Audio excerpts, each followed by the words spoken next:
오늘은 믿음으로 산다는 게 뭔지에 대한 이야기를 하려고 합니다. 믿음 이렇게 이야기하면 사람들이 눈에 보이지 않기 때문에 막연하게 생각합니다. 사도행전은 구체적인 사건들을 통해서 우리 삶 속에서 믿음이 어떻게 역사하는지를 보여줍니다. 믿음의 역사, 믿음으로 산다고 이야기할 때 가장 중요한 것은 믿음의 대상입니다. 얼마나 믿음이 크냐 우리 사람들이 이렇게 생각하지만 누구를 믿느냐. 첫 번째는 누구를 믿냐면 살아계신 하나님을 믿습니다. 천지를 지신 하나님을 믿게 되면 겨자씨 하나일 만한 믿음이 있어도 놀라운 믿음의 역사가 나타납니다. 반면에 내가 믿음을 가지고 있다고 생각하는 나 자신을 믿는 경우가 있습니다. 뭘 믿냐? 저는 믿는 사람입니다. 이렇게 이야기했는데 뭘 믿냐고 봤더니 살아있는 하나님을 믿는 게 아니라 믿음을 갖고 있다고 생각하는 나 자신을 믿는 경우입니다. 그래서 자기의 판단을 따라 삽니다. 그다음에 자기의 감각을 믿습니다.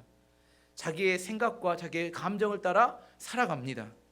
그래서 믿음이 크다고 해도 자기의 한계를 뛰어넘지 못합니다. 자기 자신을 믿는 사람은 큰 믿음이 있다고 해도 자기 한계를 뛰어넘지 못합니다. 반면에 살아계신 하나님을 믿는 사람은 하나님의 말씀을 따라 삽니다.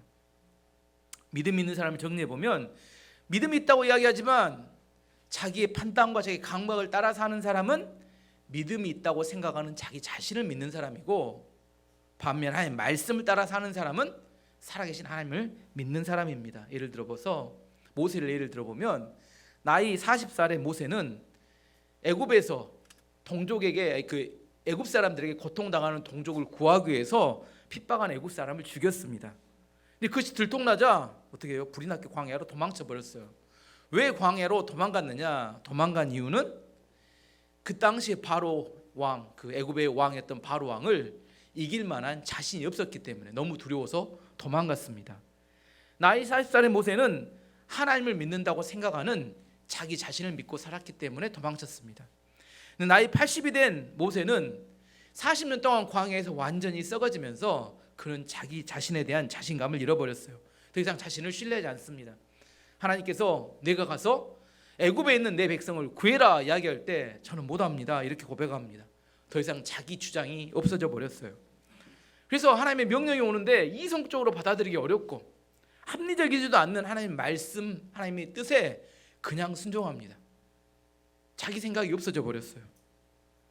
하나님의 말씀을 따랐더니 나이 40살에는 바로 왕이 두려웠는데 나이 80살이 되어서 하나님의 말씀을 따랐더니 바로 왕이 자기를 두려워합니다. 바뀌어버렸어요. 나이 80의 모세는 살아계신 하나님을 믿었기 때문입니다. 우리가 능력이 부족해서 하나님의 사명을 감당하지 못하는 게 아니라 하나님을 믿는 믿음이 부족해서, 살아계신 하나님을 믿는 믿음이 부족하기 때문에 사명을 감당하지 못하게 됩니다. 겨자씨 하나일 만한 믿음만 있어도 믿음의 역사가 나타납니다. 마태복음 17장 20절 말씀 보시면 이르시되 너희 믿음이 작은 까닭이니라 진실로 너희에게 이르노니 만일 너희에게 믿음이 겨자씨 하나만큼만 있어도 이 산을 명하여 여기서 저기로 옮겨지라 하면 옮겨질 것이요 또 너희가 못할 것이 없으리라. 여기서 말하는 믿음은 살아계신 하나님을 믿는 믿음을 말합니다. 이제 사도 바울로 돌아가면 사도 바울은 원래 믿음의 사람이 아니었어요. 율법의 사람이었습니다. 그는 바리새인이었고 어려서부터 율법을 지키는데 전심전력했고 율법을 지키지 않는 사람이 있으면 가서 핍박하고 비난하고 공격했습니다. 특별히 예수님이 마음에 안 들었어요. 왜냐하면 안식일 지켜야 되는데 안식일에 병자를 고치는 거야. 예수님 믿는 사람들을 따라다니면서 핍박했습니다. 누구의 이름으로? 하나님의 이름으로, 율법의 이름으로 그들을 정죄하고 비판하고 그들을 핍박했습니다. 그런데 예수 믿는 사람을 잡으러 다메섹으로 가던 도중에 예수님을 만나게 되었어요. 예수님을 통해서 믿음으로 구원을 얻는 비밀을 깨닫게 됩니다. 그 전에는 율법을 지키고 발버둥을 쳐도 힘들고 어려웠는데 괴롭기만 했는데 예수님을 통해서, 믿음을 통해서 자유함을 얻었습니다. 교회 다닌다 다 얻는 건 아닙니다. 믿음을 통해 자유함을 얻는 비밀을 알아야 합니다. 그리고 나서 바울은 믿음의 사람으로 변화가 되었습니다. 사도 바울이 신약성경 27권 중에 13권을 기록하는데 믿음에 대해서 가장 강조하는 성경은 로마서와 갈라디아서입니다. 로마서 1장 16절에 사도 바울이 이렇게 기록하였습니다. 내가 복음을 부끄러워하지 아니하노니 이 복음은 모두 믿는 자에게 구원을 주시는 하나님의 능력이 됨이라. 먼저는 유대인에게요 그리고 헬라인에게로다. 어떤 사람이 구원을 받느냐? 믿는 사람이 구원을 받는다고 이야기합니다. 율법을 지켜서 구원받지 못한다고 이야기합니다.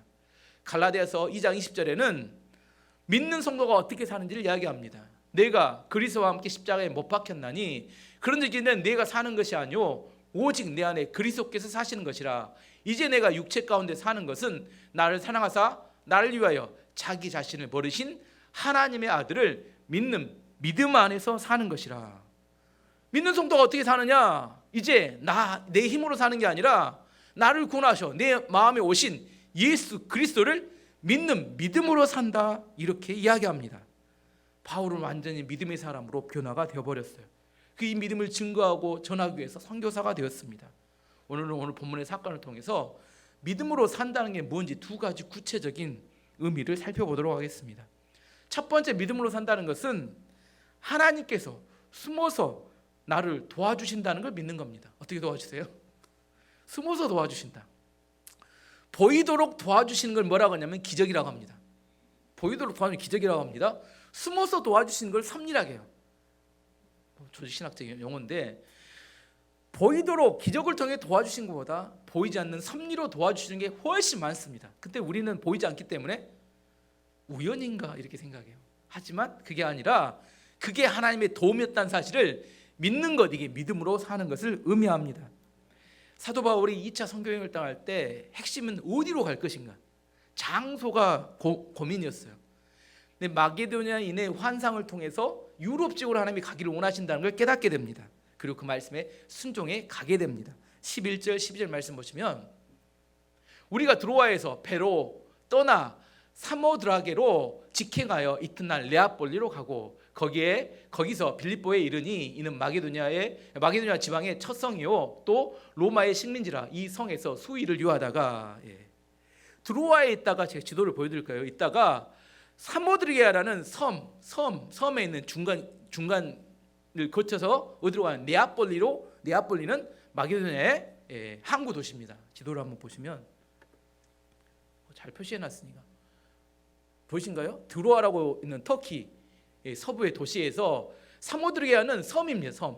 거기에 위에 보면 네아폴리는 이제 항구 도시로 갔다가 빌립보로 가는데, 저기 우린 지도는 적지만 저 드로아에서 네아폴리까지 거리가 250km입니다. 250km인데 배로 가요. 얼마나 걸리냐? 그 당시는 동력선이 없습니다. 돛을 펼치고 바람으로 가야 돼요. 그래서 평균 5일 걸렸다고 합니다. 근데 오늘 본문에 며칠 걸렸다고 나오냐면 이틀 걸렸습니다. 지도됐습니다. 이틀 걸렸어요. 5일을 가야 되는 백길을 어떻게 이틀에 갈 수 있었을까요? 순풍에 돛단 듯, 이게 딱 맞는 것 같아요. 돛을 펼치고 가야 되는데 순풍이 불면서 돛이 이렇게 펼쳐져서 5일 가야 되는데 이틀에 갔다니까요. 어떻게 그렇게 가요? 특별한 하나님의 은혜가 없이 5일 갈 길 이틀을 못 갑니다. 하나님이 도우셨다는 겁니다. 하나님의 백성이 이 땅에 살아갈 때 우리를 돕기 위해 하나님이 이 땅에 보내신 분이 있어요. 누굴까요? 성령님입니다. 성령님의 헬라어 이름은 파라클레토스예요. 파라란 옆에라는 옆에, 파라. 기생충을 영어로 파라사이트라고 해요. 파라사이트. 파라는 옆에서 사는 게 기생충이에요. 사이트는 산다는 건데 옆에 사는 게 기생충입니다. 파라클레토스는 돕는다는 거예요. 옆에서 돕는 거, 이게 성령입니다. 그 당시에 파라클레토스는 그 당시 일반적인 용어로 변호사란 용어입니다. 우리가 법원에 가면 어떤 절차를 밟아야 될지 어떻게 말을 잘 모르잖아요. 그때 변호사가 있으면 다 해주죠. 이 변호사, 우리의 변호사는 성령님입니다. 뭐 변호하는 일뿐만 아니라 대부분의 모든 일에 우리를 돕는 분이 성령님입니다. 성령 없이 이 땅을 살아가는 건 참 불쌍한 신앙생활입니다. 하나님께서 성령님을 보내셔서 보이지 않게 바울의 선교팀을 도와주셨어요. 왜 도와주셨을까? 5일 가야 될 길을 이틀 만에 가게 했습니다. 하나님께서 지금 유럽에 빨리 복음을 전하고 싶으셨던 것 같아요. 우리가 어떤 일을 할 때, 우리가 살아갈 때 어떤 일을 하냐, 무엇을 하냐, 영어로 무엇을 하는지보다 더 중요한 것은 그 일을 언제 하는지입니다. 너무 빨리 하게 되면 열매가 잘 안 맺혀요. 겨울에 정읍에 가서 씨 뿌리면 열매가 맺을까요? 또 너무 늦어도 열매를 못 맺힙니다. 뭐가 중요해요? 적당한 타이밍이 중요합니다. 우리 요리를 잘하시는 우리 이한숙 권사님이랑 어머니들이 이야기하죠. 요리는 손맛이다고.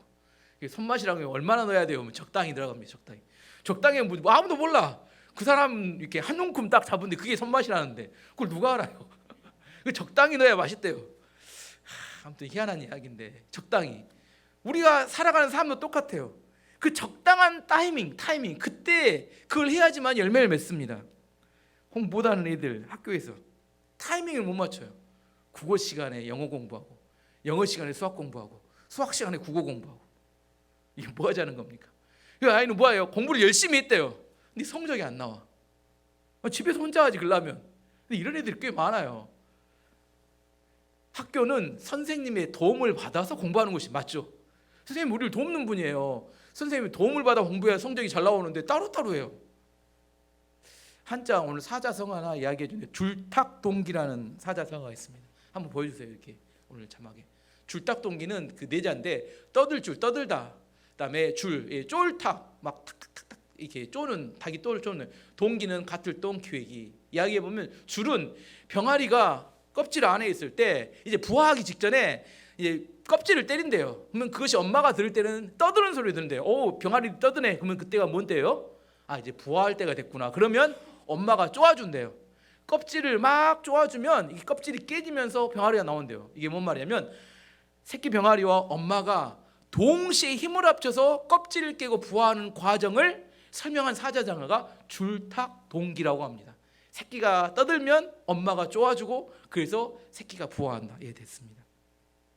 엄마와 어미닭과 병아리가 동시에 그걸 해야 쉽게 됩니다. 이 길을 쉽게 하는 사람들, 많은 열매를 맺는 사람들은 이 타이밍이 중요함을 압니다.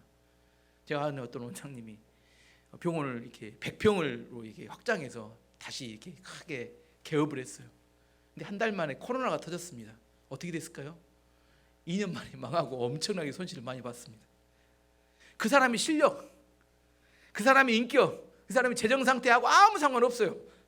타이밍이 잘못 맞췄더니 그냥 바로 망하고 말았습니다. 근데 그 병원을 팔고 나간 분도 있었어요. 잘 하시다가 팔고 나가신 분은 너무 타이밍을 잘 맞춰서 성공적인 삶을 사신 분이죠. 그래서 그동안 제가 이렇게 삶을 사는 걸 쭉 보면 시험을 준비하는 사람이건 사업을 하는 사람이건 새로운 일을 하는 사람이건 100% 확신해서 하는 일이 있잖아요. 그럼 한 50% 정도 성공하는 것 같아요. 왜냐하면 중간에 무슨 일이 발생할지 모르니까. 근데 90% 정도 확실한 사람 있잖아요. 그러면 성공 확률 한 10% 정도 되는 것 같아요. 50% 될지 안 될지 잘 모르겠다 이렇게 오잖아요. 거의 실패하더라고요. 제가 보니까. 자, 세상 일은 내 마음대로 되는 게 별로 많이 없습니다. 근데 그 계획한 대로 됐다 이건 정말 드문 일입니다. 계획한 대로 되는 것은. 근데 5일 길을 가야 되는데 이틀 만에 배가 순풍에 돛단지 갔다. 이게 어떤 일이에요? 이게 정말 특별한 일입니다. 하나님의 은혜가 있었던 거예요. 특별한 일입니다.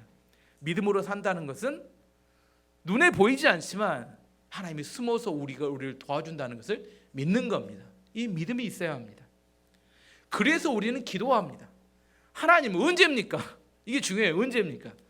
하나님 언제 사업을 확장해야 합니까? 하나님 지금 누구를 만나야 합니까? 하나님 지금 제가 더 신경 써야 될 할 일이 신경 쓸 일 많은데 뭘 더 신경 써야 합니까? 이걸 하나님을 통해서 지혜를 얻는 것은 하나님과 동역하며 일하는 것을 말합니다.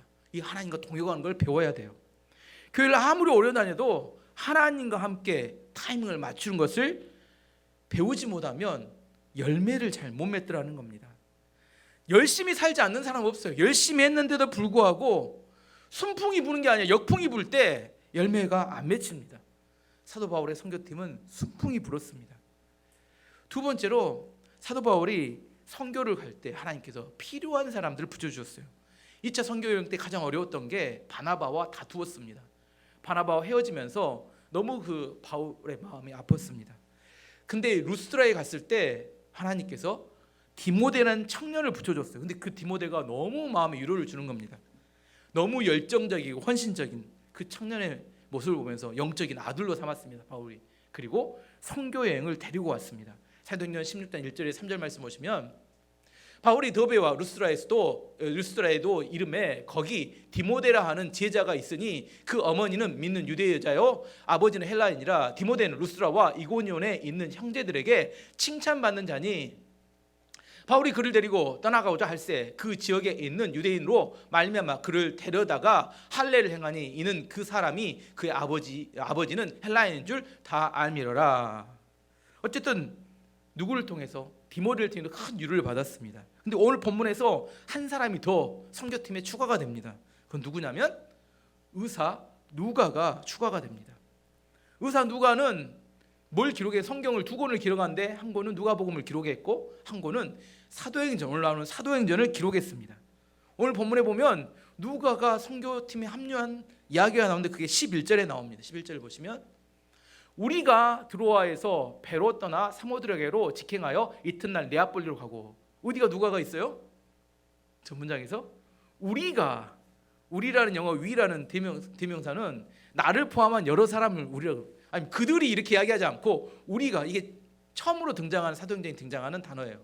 그 전에 우리가라는 표현이 없었는데 무슨 말이냐면 빌립보 사역부터 누가가 그 사역팀에 추가가 되면서 자기가 성경을 기록하면서 그때부터 쓴 겁니다. 우리가 이렇게 쓴 거예요. 우리가 내가 거기에 들어갔다는 사실을 알리는 겁니다. 누가는 의사였고 그는 그 사도 바울이 로마의 감옥에 투옥될 때도 가서 치료를 해줬고 그의 어렵고 힘들 때 끝까지와 함께 동행했습니다. 뭘 보면 알아요? 사도행전이 써진 곳까지 누가가 동행했던 곳입니다. 선교 사역은 참으로 힘들고 외로운 사역입니다. 자기 고향을 떠나서 타 문화권으로 가서 교회가 없는 곳에 복음을 전해서 교회를 개척하는 사역입니다. 어느 거 하나 쉬운 것도 없고 되는 일도 별로 없어요. 근데 그런 곳에서 마음이 맞는 한 사람을 있다는 거 얼마나 큰 위로가 되는지 모릅니다. 바나바와 헤어지고 난 다음에 하나님께서 디모데와 누가를 붙여줌을 통하여 그 선교사역, 바울의 선교사역에 큰 힘과 위로가 되었습니다. 우리가 믿음으로 산다는 첫 번째 의미는 뭐냐면 우리 눈에 보이지 않지만 하나님께서 순풍을 보내주셔서 도우시고 디모데와 누가를 보내주셔서 도와주신다는 것을 믿는 겁니다. 여러분 하나님께서 여러분을 돕고 계십니다. 여러분 그걸 믿고 살아가는 게 믿음으로 사는 겁니다. 두 번째는 믿음으로 산다는 것은 큰 일이 아니라 작은 일을 통해서 우리를 준비시킨다는 것을 믿는 겁니다. 우리는 큰 일만 생각해요. 하지만 작은 일을 통해 우리를 훈련시킵니다. 이 선교팀이 마게도냐로 가서 첫 번째 짐을 풀고 사역했던 도시는 빌립보였습니다. 빌립보는 마게도냐 도시에 있는 로마 황제의 직할시였어요. 로마에 여러 식민지가 있었지만 그 지역이 자치시가 있었고 직할시가 있었는데 로마 황제가 직접 통치하는 시였습니다. 직할시는 많은 특권이 있었어요. 로마의 이탈리아에 있는 도시들은 많은 특권이 있었는데 세금이 면제됐습니다. 직할시는 얼마나 좋겠어요. 우리도 세금만 없다면. 빌립보란 이름 것에 유래했냐면 알렉산더 대왕의 아버지 이름이 빌립 2세입니다. 빌립 2세가 이 빌립보를 점령한 다음에 이름을 빌립보라고 자기 이름을 따라 지어서 빌립보가 됩니다. 또 하나 중요한 것은 이 빌립보는 로마의 아주 큰 도로가 지나가는 이렇게 도시였어요. 모든 길은 뭘로 통한다? 로마로 통한다. 이런 이야기가 여기서 유래한 도로가 있는데 그것을 에그나티아 가도라고 하는 엄청난 오늘 지도를 준비했습니다. 한번 봐보도록 하겠습니다. 저 중간에 동그라미 쳐놓은 데가 빌립보인데요. 영어로 써졌는데 빌립보인데 저게 이탈리아로 에그나티아 가도가 이렇게 아주 큰 도로가 연결되어 있습니다.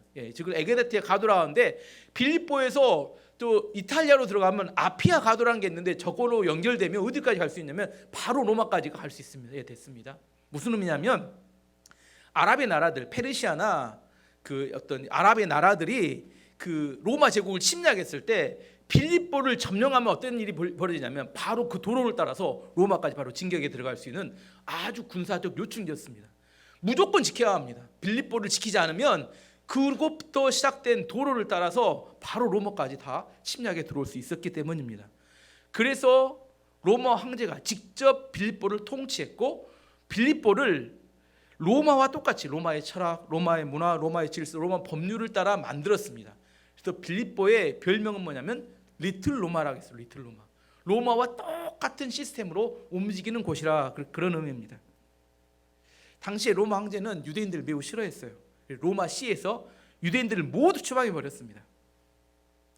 그리고 리틀 로마라고 하는 빌립보 안에도 로마 유대인들을 다 추방해 버렸어요. 뭘 통해 알 수 있냐면 빌립보에는 회당이 없었습니다. 원래 회당은 유대인 남자 10명만 있으면 회당을 만들어서 예배를 드렸어요. 근데 빌립보에는 뭐가 없었어요? 도시 안에 회당이 없었어요. 오늘 13절 말씀 보시면 안식일에 우리가 기도할 곳이 있을까 하여 문밖 강가에 나가 거기 앉아서 모인 여자들에게 말하는데 왜 안식일에 기도할 곳이 없어서 방황하고 돌아다녔을까요? 회당이 있었으면 바울은 어디 가든지 회당에 가서 안식일 날 예배 드리는 복음을 전했는데 빌립보는 회당이 없었기 때문에 기도할 곳이 없어서 강가로 방황하고 돌아다녔다는 이야기입니다. 사도 바울의 선교사로서 꿈과 비전은 뭐였냐면 로마에 가서 복음을 전하는 거였어요. 로마에 가서. 왜? 로마는 그 당시에 세계 최대의 도시였고 그다음에 로마 제국의 수도였기 때문입니다. 사도행전 19장 21절 말씀 보시면 사도 바울이 이렇게 고백합니다. 이 일이 있는 후에 바울이 마게도니아와 아가야를 거쳐 예루살렘에 가기로 작정하여 이르되 내가 거기 갔다가 후에 로마도 보아야 하리라 하고, 로마는 사도 바울의 꿈이었어요. 내가 반드시 로마에 가서 복음을 전하리라. 왜 로마에 가서 복음을 전하겠다고 생각했냐면 예수님의 명령 때문입니다. 예수님께서 사도행전 1장 8절에 보시면 오직 성령이 너에게 임하시면 너희가 권능을 받고 예루살렘과 온 유대와 사마리아 땅 끝까지 이르러 내 증인이 되리라 하시니라. 땅 끝까지 복음을 전해야겠다 이런 생각을 했다는 거예요. 근데 그 당시에 사람들은 뭐라고 생각했냐면 지구가 둥글다고 생각했을까요? 평평하다고 생각했을까요? 그 당시에 지구가 평평하다고 지중해가 전 세계라고 생각했습니다.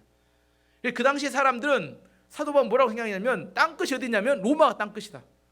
로마가 땅, 이런 생각이 있었어요. 왜? 우리 생각하고 달라요. 지구가 이게 동그니까 우리 이렇게 생각하지만 그 당시에 평평한 지중해가 전부였기 때문에 땅 끝까지 이르러 복음을 전하리라. 그래서 사도 바울은 뭐라고 생각해? 내가 땅 끝에 가서 복음을 전해야 되는데 그 땅 끝은 로마니까 반드시 로마에 가야겠다 이런 생각을 했다는 겁니다. 정리해 보면 사도 바울이 로마에 가서 복음을 전하고 싶었는데 왜 하나님께서는 빌립보로 보내셨을까? 왜 빌립보로 보내셨을까요? 로마와 똑같기 때문입니다. 리틀 로마. 로마와 사회 구조가 똑같아요. 시스템 돌아가는 게. 로마처럼 회당이 없습니다. 유대인이 없어요. 그리고 핍박이 심합니다. 이 다음 주 이야기는 뭐예요? 핍박받아서 감옥에 갇히는 이야기가 나오죠. 이유도 없어요. 그냥 감옥에 가두고 두드러 패고 감옥에 가두는 곳이 빌립보였습니다. 빌립보에서 복음을 전하고 교회 개척을 성공할 수 있다면 어디 가서도 로마에서도 할 수 있기 때문입니다. 하나님께서는 큰 일을 먼저 맡기기 이전에 작은 일을 통해서 훈련시키는 분입니다. 달란트 비유 보시면 5달란트 받은 사람과 2달란트 받은 사람이 성실하게 일해서 5달란트와 2달란트를 남겼어요. 주인이 돌아와서 보니까 그렇게 남긴 걸 보고 이렇게 칭찬해 주었습니다.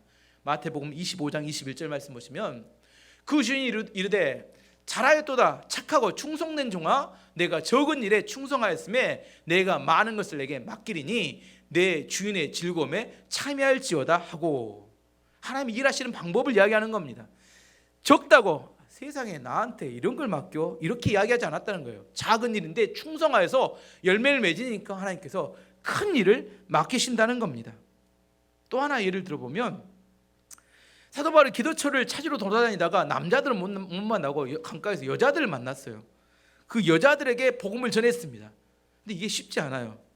당시 사회에서 유대인들 사회에서 유대인 남자가 태어나서 3가지 감사한 게 있었다고 합니다.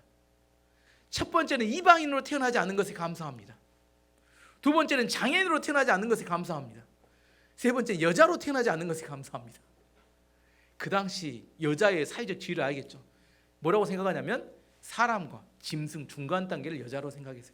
제가 한 거 아닙니다. 저한테 뭐라고 하지 이상한 도끼 눈을 뜨지 마시고 제가 한 이야기 하니까 그 당시에 사회적 문화가 그랬다니까요. 사람과 그래서 여자는 뭐예요? 족보에 이름을 올리지 않습니다. 예수님 족보는 몇 명 올라왔지만 원래 족보에 이름을 올리지 않고 그 당시 여자는 직업을 못 가져요. 밖에 나가지 못합니다.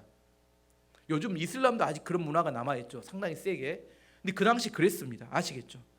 근데 남자가 없고 여자들을 만났는데 여자들에게 복음을 전하는 것, 이게 쉽지 않은 일이라는 거예요. 그런 유대의 문화 속에 살았던 사람이 복음을 그들에게 전했는데 그 중에 여자들 중에 한 명, 루디아라는 여자가 마음에 감동이 되어서 사도바울이 전한 복음을 받아들였습니다. 14절 15절 보시면 두아디라 시에 있는 자색 옷감 장사로서 하나님을 섬기는 루디아라는 한 여자가 말을 듣고 있을 때 주께서 그 마음을 열어 바울의 말을 따르게 하신지라 그와 그 집이 다 세례를 받고 우리에게 청하여 이르되 만일 나를 주 믿는 자로 알거든 내 집에 들어와 유하라 하고 강권하여 머물게 하니라. 크게 옷감 장사를 하는 여자였던 것 같아요. 근데 그 여자의 마음을 본인이 감동받은 게 아니라 누가? 주님께서, 하나님께서 그 마음을 감동시켜서 복음을 받아들이고 그 영접하고 구원받게 하였어요. 또 여자가 또 리더십이 있나 봐요. 혼자 받은 게 아니라 집에 가서 모든 사람을 다 또 오직 또 이렇게 하인들이라 뭐 많았겠어요. 다 예수님 믿고 거기까지 끝난 게 아니라 다 세례 받고 사도 바울한테 우리 집에 와야 된다. 왜? 나를 믿는 사람으로. 여자들의 아주 강권하는 방법이, 나를 믿는 사람은 여기거든. 아주 안 받으면 큰일 날 것 같아요. 안 믿어서 또 서운하다 이런 이야기를, 여기거든 우리 집에 와서 유하라. 그래서 어떻게 됐어요? 빌립보 교회가 루디아의 집에서 개척이 됩니다. 루디아의 집에서. 여자라고 무시하고 복음을 안 전했으면 어쩔 뻔 봤어요. 빌립보 교회가 개척되는데 큰 어려움이 생길 뻔 봤다는 겁니다. 이야기를 정리해 보면 빌립보에 갔는데 회당이 없어요. 회당이 없으면 어떻게 하면 돼요? 강가에 가서 기도하면 됩니다. 빌립보에 갔더니 남자들은 내 이야기를 안 들어줘. 근데 여자들만 이야기를 들어줘요. 그럼 어떻게 하면 돼요? 여자들에게 복음을 전하면 됩니다. 큰 일이 아니라 작은 일, 작은 사람에게 집중할 때 하나님께서 그 사람에게 큰 일을 맡기신다는 겁니다. 큰 홍수가 났어요. 강이 범람하고 물들이 집에 들어왔습니다. 잠겼습니다. 그래서 사람들이 살라고 지붕 위로 올라갔어요. 어떤 믿음이 좋은 집사님이 기도했습니다. 하나님께, 하나님 홍수에서 구원해 주세요. 구원해 주세요. 그랬더니 잠시 후에 따따따따따 이렇게 헬기가 왔습니다. 구조 헬기가 왔어요. 이야기하면 빨리 타라는 겁니다. 그랬더니 그 사람이 이야기합니다. 저는 괜찮습니다. 다른 사람을 구해 주세요. 하나님께서 저를 구원해 주실 겁니다. 헬기가 갔습니다. 또 기도합니다. 간절히 기도했어요. 그랬더니 이번에 구명 보트가 왔습니다. 빨리 타라 합니다. 저는 괜찮습니다. 다른 사람을 구해 주세요. 하나님께서 천군 천사를 보내서 저를 구원해 주실 겁니다. 가버렸습니다. 그 사람이 구원 못 받고 죽었습니다. 그 사람의 말대로 천군 천사가 와서 그를 바로 천국으로 데려가 버렸어요. 천국에 갔더니 사람들이 다 기뻐합니다. 좋아해요. 근데 이 사람은 뾰루뚱하게 있습니다. 여기 있으면 물어봅니다. 왜 제가 기도했는데 응답을 해주시지 않았습니까? 예수님, 내가 내게 2번이나 구조하러 헬기와 보트를 보냈는데 왜 너는 타지 않았느냐? 앞으로도 속을 썩일 것 같으니까 너를 천국에 변두리로 보내겠다. 지어낸 이야기입니다. 하나님께서 우리를 구원하실 때 천군 천사로만 구원한다, 이런 이렇게 고정관념. 하나님은 헬기도 보내실 수 있고 보트도 보낼 수 있고 루디아를 통해서도 일하실 수 있는 분입니다. 작은 일, 작은 사람을 통해서 하나님께서 우리를 훈련시키고 큰 일을 준비시키신다는 겁니다. 지금 제가 이야기했던 여러 가지 이야기를 통해서 하나님이 어떻게 일하시는지를 이해하지 못하면 우리는 끊임없이 원망하고 불평합니다. 왜 하나님 보이는 기적으로 저를 돕지 않습니까? 보이는 기적으로는 돕지 않았지만 보이지 않는 섭리로 지금 돕고 있는데 그걸 믿지 않기 때문에 원망하고 불평하는 겁니다. 보이지 않는 섭리로 수없이 많은 곳에 우리를 돕고 있는데 하나님 왜 남자가 없습니까? 왜 저에게 큰 일을 맡기지 않습니까? 왜 제가 여기 있어야 될 사람이 아닌데 하나님 저를 여기다 놔두셨습니까? 하나님이 일하시는 방법을 이해하지 못하면 우리는 계속 원망하고 불평하게 됩니다. 오늘 2가지 믿음으로 산다는 것은 첫 번째, 눈에 보이지 않지만 하나님 우리를 숨어서 돕는다는 것을 믿는 것을 말하는 것이고, 2번째, 큰 일이 아니라 작은 일을 통해서 우리를 훈련시킨 다음에 우리에게 큰 일을 맡기신다는 것을 믿는 걸 말합니다. 오늘 또 이번 한 주도 믿음으로 승리하는 한 주가 되기를 축원합니다. 이제 함께 기도하도록 하겠습니다.